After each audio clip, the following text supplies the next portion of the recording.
Предвремените парламентарни избори, кои би се одржале заедно со локалните, се најдоброто решение за излез од актуелната состојба. Државата нема да има преголеми дополнителни трошоци, а граѓаните ќе добијат можност да се изјаснат околу тиранската платформа која беше ставена на маса после декемвриските избори.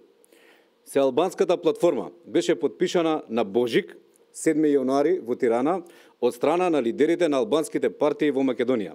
Веднаш потоа стана услов за формирање на идната тиранска влада и беше прифатена од страна на СДСМ и Зоран Заев.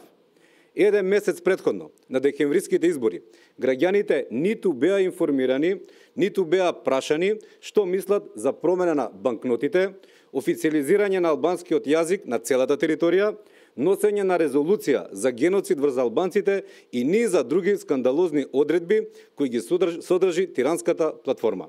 Затоа, граѓаните сега се чувствуваат измамени. Затоа, граѓаните сега се револтирани. СДСМ е уценета партија. Нејзиното раководство е фатено во криминал до гуша.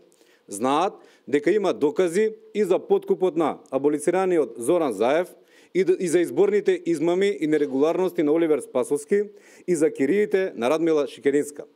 Зосторничкото здружение во врвот на СДСМ знае што правело и во случајот Цареви кули и Струмица газ и со стотици тендери во општина Струмица преку кои незаконски се богатело.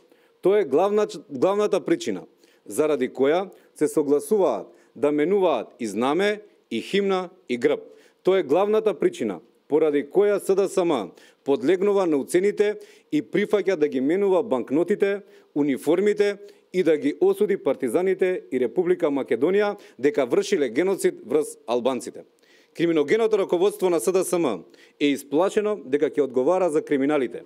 Криминалците и треба да се плашат дека ќе одговараат.